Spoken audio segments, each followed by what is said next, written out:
Bom, então, tridimensionalidade e vorticidade. A turbulência é composta por multiplicidade de estruturas turbilionárias. Essa é uma das mais importantes características, que vai impactar bastante ou que vai influenciar bastante o processo de modelagem de fechamento da turbulência. Nós veremos mais à frente o problema de fechamento e como fazer o fechamento. Então, essa característica vai permitir que a gente entenda melhor esse processo de fechamento, que é a multiplicidade de estruturas turbilionárias. Aqui nessa imagem dá para visualizar, isso é uma gota de óleo se deslocando num reservatório de água. O óleo é mais leve, então a gota sobe, ela vai subir. Já no interior da gota, vocês observam aqui, olha, algo que está muito longe de atender à definição de um vórtice. Olha lá, a complexidade disso. Isso é o que a gente consegue visualizar, tá? Então, nada de vórtice, é apenas uma estrutura turbilionar lá no interior da gota. E a sua esteira? Tem aqui uma estrutura toroidal, que no corte visualizado dá para ver aqui, olha, um comprimento característico, um comprimento de onda, aqui o lambda, ó, comprimento de onda. Mas temos essa grande estrutura toroidal que tem este comprimento de onda. Mas temos também essas pequenininhas que tem outro comprimento de onda. Um grande comprimento de onda, um comprimento de onda intermediário, um comprimento de onda muito pequeno. E se a gente for buscar, nós vamos encontrar outros que a gente não pode visualizar nessa figura, porque ela não tem resolução para a gente visualizar. Mas o que eu quero mostrar para vocês aqui nessa figura é múltiplas estruturas turbilionares compondo um mesmo ente, que é essa estrutura toroidal atrás da bolha. Daí, então, a multiplicidade de estruturas turbilionares. Por que eu chamo isso aqui de uma estrutura? Isto. Porque ela em si é composta de outras menores. Né?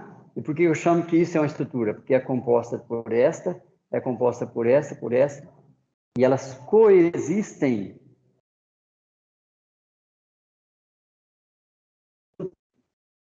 Elas se compõem.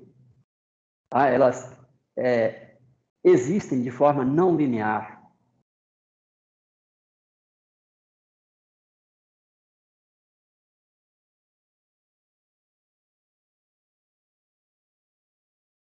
É não linear. Tá? Então, tem a coexistência no espaço.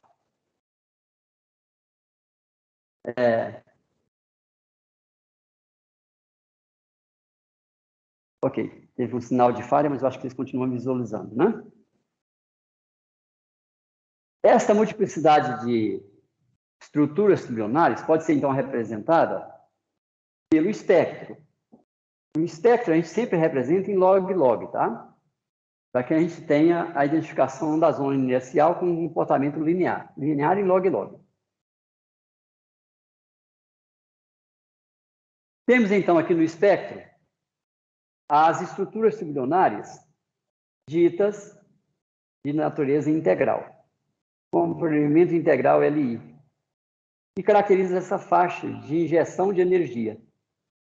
Injeção de energia. Temos aqui um comprimento característico de Kolmogorov, nessa faixa, onde acontece o processo de transformação de energia. Energia cinética turbulenta, que é injetada, que é transferida e que é transformada. Transformada pelos efeitos viscosos. Tá? Preferimos o conceito de transformação de energia, porque é isso que acontece fisicamente. Preferimos a qual conceito? Ao conceito de dissipação. A noção de dissipação é de algo que desaparece, algo que existia que não existe mais, né? Por exemplo, eu gosto do exemplo de quando você olha uma nuvem,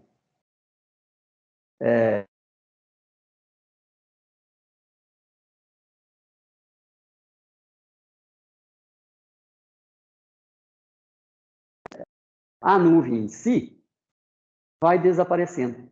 Então, ela está sendo, a nuvem em si está sendo dissipada. Mas as informações contidas nela, umidade, energia cinética, energia térmica, essas informações vão ser transformadas. Energia cinética vai ser transformada em energia térmica,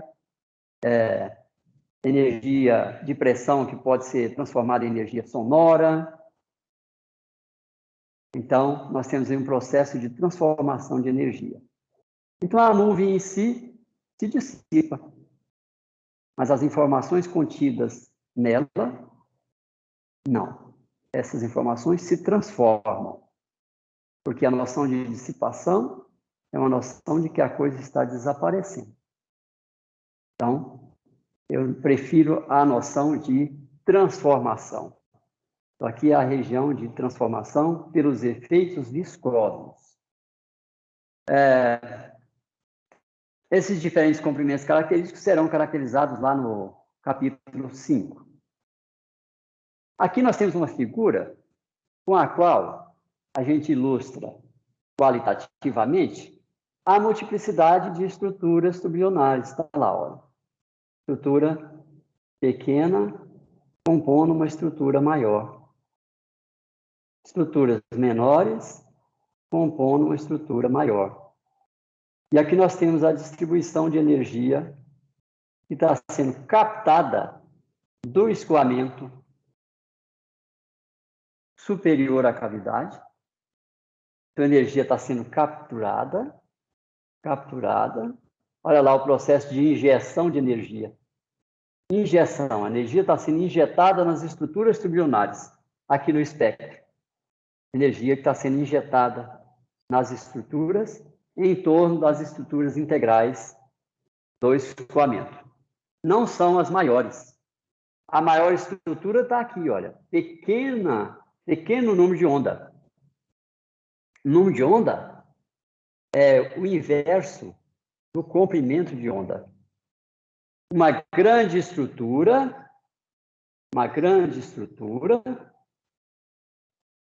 tem um grande lambda, um grande comprimento de onda. Portanto, tem um pequeno número de onda. Pequeno número de onda, grandes estruturas. Mas observa que, pelo espectro, não é essa a mais energizada. A mais energizada é essa, que corresponde a essas aqui, olha. Essas vão alimentar as maiores. Então, existe um processo de transferência de energia para as maiores, assim como para as menores. Porém, gostaria já, desde já, de frisar que essa noção de que esta transfere para esta transfere para esta, e assim até as estruturas de Kolmogorov. Essa é uma visão errônea. Essa é uma visão linear. Transfere dessa para essa, e essa para essa, e essa para essa. Isso é linear. Na verdade, o processo aqui é altamente não linear. Elas coexistem em tempo e espaço. Então, o processo de transferência é altamente não linear. Quer dizer, conversa com essa, sim. Mas se ela conversa ao mesmo tempo com essa diretamente,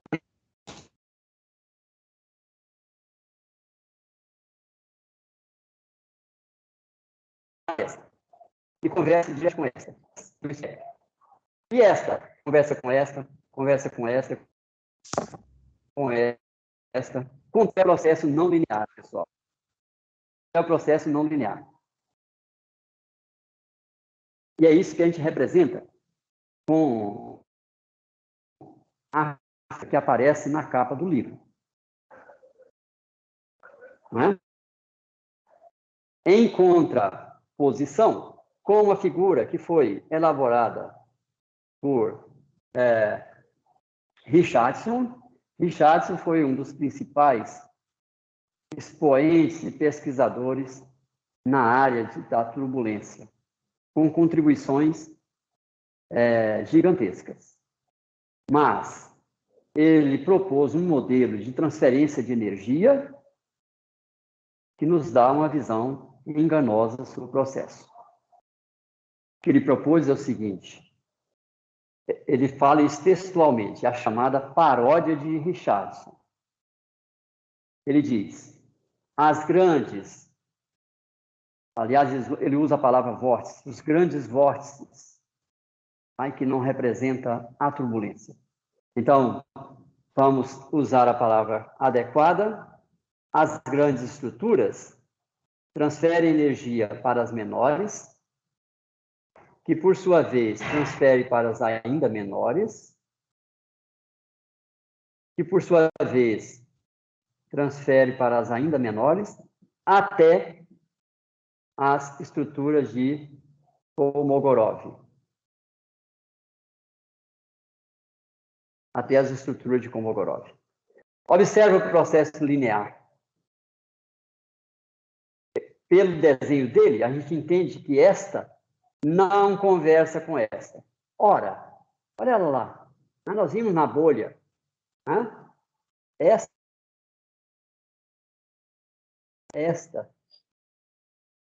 Então, e as outras menores permeiam essas, e esta também.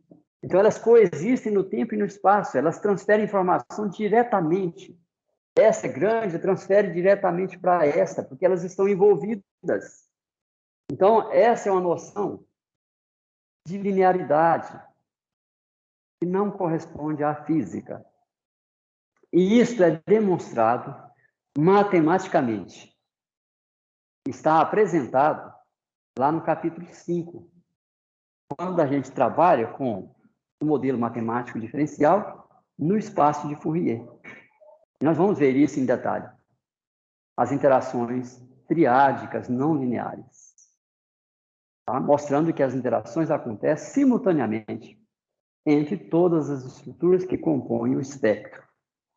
E não de forma linear. Grande conversa com menor, menor conversa com as menores ainda e assim por diante. Isso é linearidade. Não traduz a física do problema. Ok, pessoal? Então, isso é a noção de multiplicidade de estruturas turbilionares que caracterizam os escoamentos turbulentos. Qualquer escoamento turbulento deve ser caracterizado por uma banda larga e cheia, densa, de estruturas turbilionares. Está lá, ó. Não é uma distribuição de energia assim, discreto. Observa a distribuição. Ela é cheia, contínua, densa. Então, a gente não sabe distinguir uma estrutura turbilionar que está aqui e a outra que está aqui. Elas são densas, o espectro é denso. Né? A quantidade, naqueles 10 a 22 graus de liberdade, são 10 a 22 estruturas turbilionares coexistindo no espaço, né? Num escoamento atmosférico, desde a maior estrutura até a menorzinha. Você tem a multiplicidade de estruturas compondo tudo isso, e que coexistem no tempo e no espaço, interagindo entre si, todas. Uma conversa com todas, e todas conversam com ela. Isso é não linearidade. Isso é o que tem de mais rico. Todos os processos físicos contidos nos escoamentos turbulentos. Pessoal, alguma pergunta sobre esse ponto? Essa é a característica mais importante. né, que vai afetar, vai impactar em todo o processo de modelagem matemática da turbulência.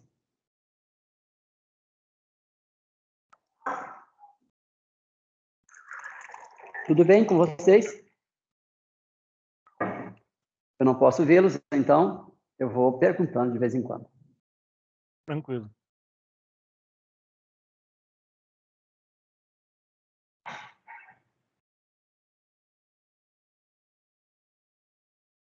Aqui vocês têm uma figura,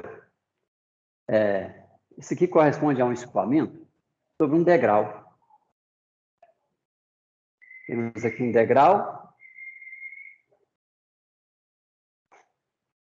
escoamento da esquerda para a direita, a camada limite descola nesse ponto, forma uma recirculação, e aí tem inflexionalidade, vai formar estruturas de Kelvin-Helmholtz. Então, o que nós estamos visualizando aqui é uma Kelvin-Helmholtz que está aqui, a outra que está aqui. E aqui a formação de filamentos longitudinais. Filamentos longitudinais. Mostrando aí a natureza tridimensional e a multiplicidade de estruturas turbilionárias. Ok?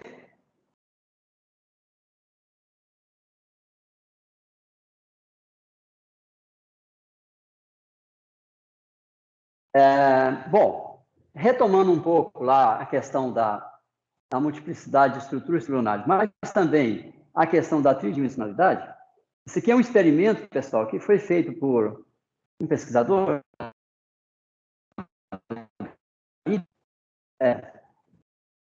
É um escoamento promovido com um filme de sabão. Filme que espessura. E ele conseguiu, então, produzir na sua bancada esse escoamento. E colocou uma grelha transversal ao filme de sabão. Aqui a grelha. Ele formou, então, aqui turbulências de grelha. E apresenta grandes estruturas, né, depois de uma dada distância, apresenta grandes estruturas, que são típicas de escoamentos bidimensionais. Ele levantou o espectro disso, obteve um espectro largo e cheio, e ele diz, então, está aí um escoamento bidimensional turbulento. Mas, com o aprofundamento das investigações, ele encontrou os efeitos tridimensionais numa espessura de 1/10 de milímetro. Foi o que permitiu, então, ter turbulência, ter regime de turbulência.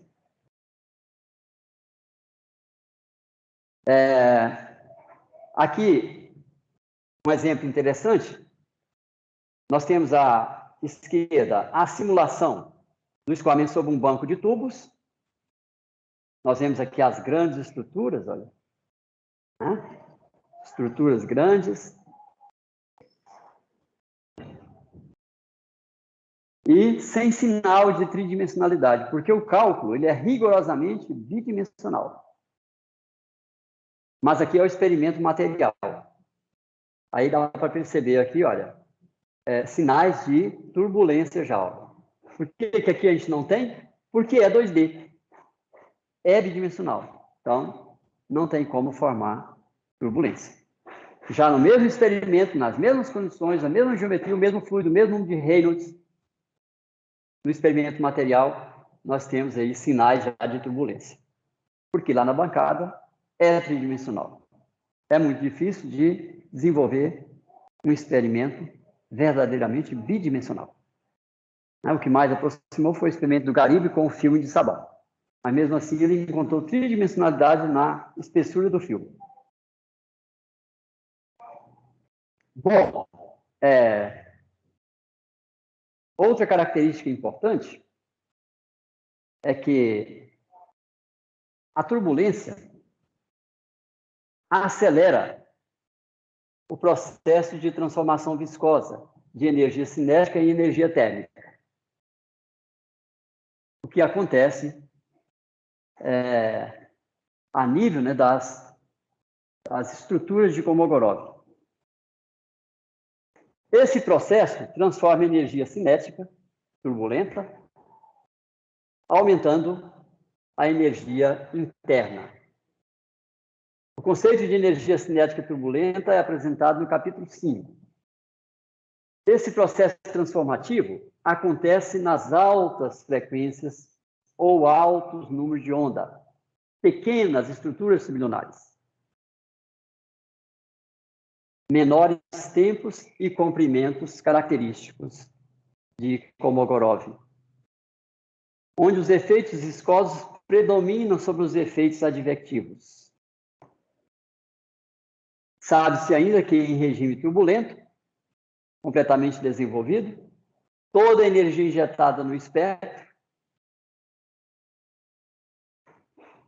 para alimentar as grandes estruturas é transferida para as estruturas, para todas as estruturas da turbulência que compõem o espectro, por um processo não linear de interação simultânea entre todas elas. E ao chegar nas estruturas de Kolmogorov, aí a energia cinética turbulenta é transformada em energia interna, por efeitos viscosos. Para se manter o escoamento, então, turbulento, necessita-se de suprimento contínuo de energia, sem o qual o escoamento entra em decaimento, indo ao repouso. Nós injetamos um fluido aqui através da parede, criamos um jato aqui dentro dessa sala. Nós vamos ver turbulência e depois, se a gente distribui instrumentos de medidas ao longo da sala, nós vamos ver que o jato entra em decaimento, porque está transformando continuamente e não tem injeção de energia. Então ele entra em decaimento. Ok?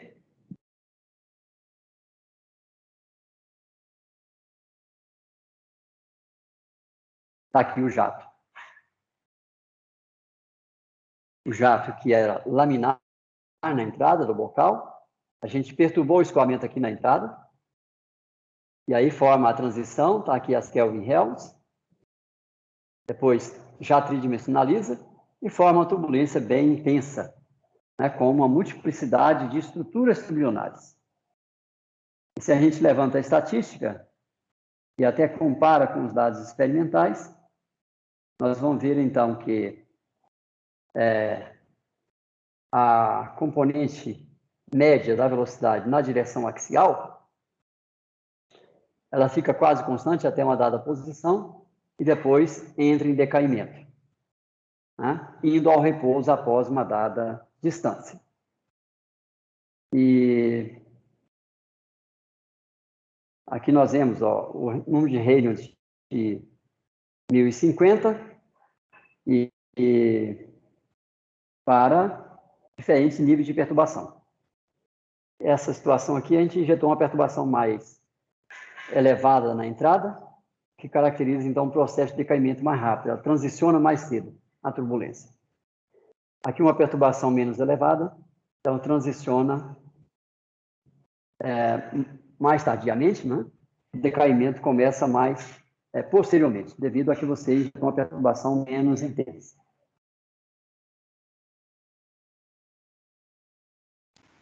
Bom, professor, quanto ao jato pois ali, não. se a simulação ela fosse feita bidimensionalmente, o jato ficaria só até em transição, porque ele não entraria no escoamento turbulento, né? Não faz sentido. Isso. Se você fizer a simulação bidimensional, o que você vai observar? Vai observar, você pode pegar o domínio completo como está lá, né? Tá aqui a entrada do jato, aí você vai observar que a formação de estruturas de Kelvin-Helmholtz, elas podem emparelhar, formando estruturas maiores, né? Vai formar estruturas maiores ao longo de todo o comprimento, mas sem turbulência. Vai ter coisa bem organizada, como está representado aqui, porque é bidimensional. Isso, computacionalmente, a gente consegue desenvolver. Experimentalmente, não, porque, do ponto de vista experimental, sempre vai ter efeitos tridimensionais. Agora, matematicamente, a gente pode controlar e ter a simulação realmente bidimensional. E aí não tem transição. Você tem instabilidades, mas não tem turbulência, né? E, inclusive, os efeitos transformativos de energia no escoamento bidimensional são muito atenuados. Então, essas estruturas, elas vão viajar por distâncias muito longas sem ser amortecidas, porque você não tem turbulência para amortecer. Tá certo? Aham, certinho. Obrigado. Bom, como é que é o suprimento de energia? O suprimento de energia se dá porque na saída do bocal, a velocidade é mantida constante ao longo do tempo, com o que modela-se a existência de algum sistema mecânico. Você mantém a velocidade na saída do bocal como uma constante no tempo. Isso mostra que atrás do bocal tem um sistema que está promovendo o movimento.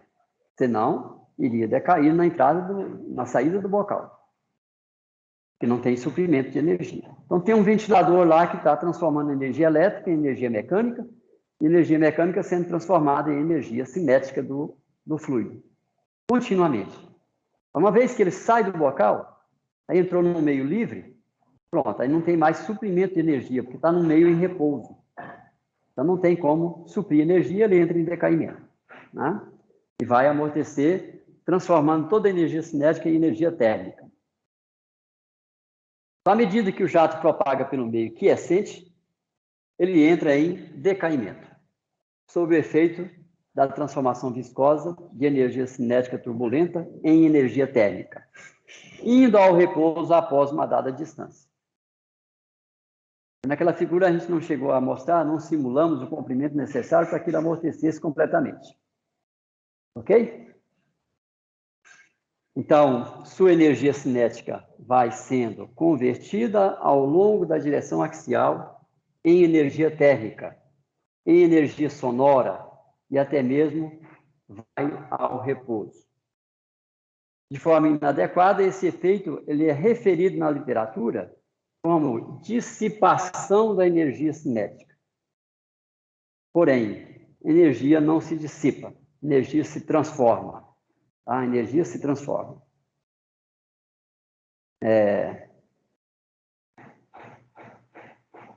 Ainda ontem a gente teve aí nas redes sociais a notícia de que no Congresso está sendo analisado, ou já foi aprovado, um projeto de incentivo ao processo de geração de energia solar. Observe o absurdo. Processo de geração de energia solar. O que quer dizer isso? Nós vamos fabricar um sol aqui na Terra? Né? É isso. Geração de energia solar. O que se entende, com cuidado, o que se entende atrás dessa nomenclatura atravessada? Que é um incentivo às empresas que estão trabalhando com processo fotovoltaico de conversão de energia solar em energia elétrica. É o que se quer dizer com essa mensagem. Mas, quando fala geração de energia solar, eu nem lembro de placa fotovoltaica, eu lembro de uma usina. Fusão nuclear. É isso que me lembra, processo de geração de energia. Mas mesmo com usina de fusão nuclear, nós não estamos gerando coisa nenhuma. Só transformando. Nós não sabemos gerar e nem destruir. Nós sabemos acumular, transportar e transformar. Isso a gente consegue fazer com os nossos processos tecnológicos. Ok?